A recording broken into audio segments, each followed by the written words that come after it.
What's up, everyone? It's Michael Fight, and welcome to the show.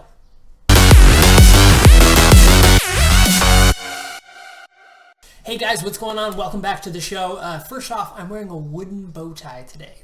Wood bow tie. Cool as fuck. Anyways, alright, so it's kind of a slow news week in terms of cool news, because there's all this real news going on where, we have the Brexit going on in Europe, and then we have the Democratic sit-in going on in America, and since those are the only two countries anybody cares about, that's pretty much it. But anyways, let's jump right into the cool news. Guys, so right off the bat, one of the big news stories is Power Rangers. So a casting announcement was made in just the past couple of days about Bryan Cranston, fame from Malcolm in the Middle and Breaking Bad, and for 4 seconds in the most recent Godzilla movie, has been cast as Zordon. That's right, Bryan Cranston has been cast as Zordon. And super fun fact, so Bryan Cranston in the original Power Rangers series actually did a lot of voiceover work for a lot of the characters, and he was loved so much so by the cast that they actually named the blue Power Ranger Billy after Bryan Cranston. How fun is that?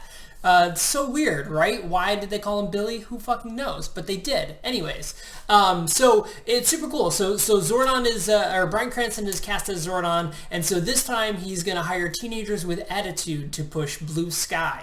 Right? It's funny. It's a reference. And also another big casting rumor for that is that they're going to get Jesse to play Alpha 5. This is funny. It made me laugh. All right. So next up, Warcraft movie. So the Warcraft movie is now the highest grossing video game film of all time. Guys, the Warcraft movie, that's that movie that none of your friends will go see with you, and none of your friends have actually seen either, but everyone's telling you that it's bad. But it actually is one of the highest grossing video game films of all time, and they're already, obviously, talking about a sequel. So expect that coming in the near future. However, the Super Mario Brothers film is super sad about this now. Look at this Goomba. He's sad. Or happy. I don't really know. They didn't really move much. Anyways, so another cool news story, Linda Carter. So Linda Carter, famous for playing Wonder Woman in the original Wonder Woman TV series, has been cast as the President of the United States in the Supergirl TV series, which is actually moving from the CBS over to CW. And Greg Berlanti, who does things like Arrow and The Flash, has actually taken over the show once it's moved over to the CW. Now, there's not a joke here because Linda Carter is fucking perfect and still gorgeous, and Greg Berlanti can literally do no wrong. That guy is amazing, and I would watch anything that he put on because every show he touches is gold. He's basically the J.J. Abrams of this era. He's just making really good shit. But again, there's no joke here. He's just really that good.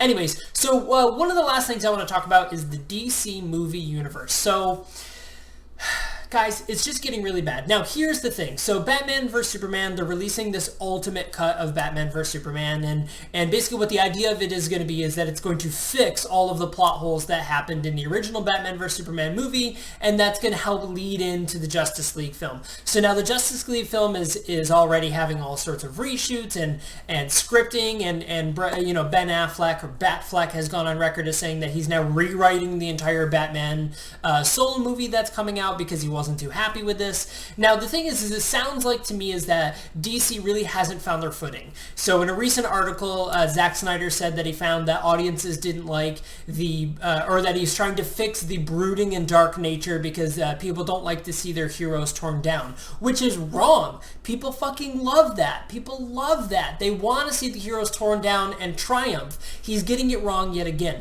The problem is it's not that we don't want to see the dark and mysterious, is that we want to see one solid good plot line.